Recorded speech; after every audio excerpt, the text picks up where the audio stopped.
once you incorporate that additional layer of an explanation, now you have a much richer explanation, which leads me to the third. So I mentioned evolutionary psychology is not tabula rasa. Evolutionary psychology is recognizing that there are both domain-specific and domain-general modules. The third important thing to recognize about evolutionary theory in general, not just evolutionary psychology, is that it makes a distinction between proximate and ultimate explanations. Proximate explanations is where much of science operates. It explains the how and the what of a phenomenon. Most Nobel Prizes have been won at the proximate level. There's nothing wrong with that. But the ultimate explanation, not ultimate in the superior sense, but ultimate in the unfolding of the Darwinian why. Why has the phenomenon evolved to be of that form? So to give you a very specific example, if you take pregnancy sickness, women have experiences around the world since time immemorial. There are many proximate questions I can ask. How does the fluctuating hormone levels of a woman affect the severity of her symptoms? Okay, that's a proximate question. Great. The ultimate question would be, why has this physiological response evolved to be of that form? And the answer turns out to be a very beautiful and elegant one, and not only with many theoretical implications, but many practical applications. And during the first trimester of gestation, there's a period called organogenesis, where the organs of the fetus are forming in utero. During that period, it's particularly uniquely important that the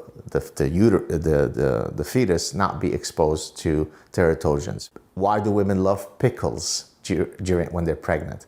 Because pickling is an antimicrobial mechanism, if you like, just like spices, just like salting. So, they avoid certain other foods and drinks that are likely to be high on teratogens. Even though pickling itself is a completely cultural phenomenon. That's right.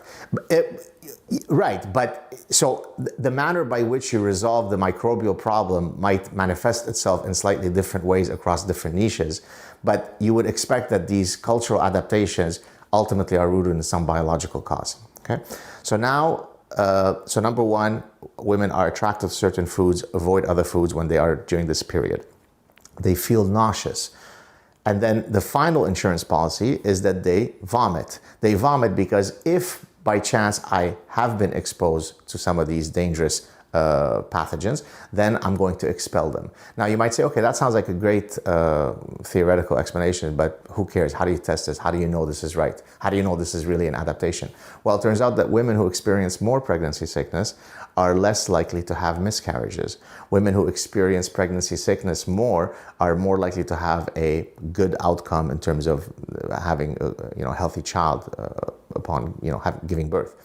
Now, when you go see your OBGYN and you say, hey, look, I'm really suffering from severe symptoms of pregnancy sickness. Typically, people call it morning sickness because you have it in the morning, but the more general term is pregnancy sickness. What is he or she likely to do? Prescribe a medicine that softens, that eradicates those symptoms. From an evolutionary perspective, that's the perfectly wrong thing to do. And I've lectured about this, say, in an MBA class where I've got a lot of physicians who are in the medical industry, but now are trying to get an MBA.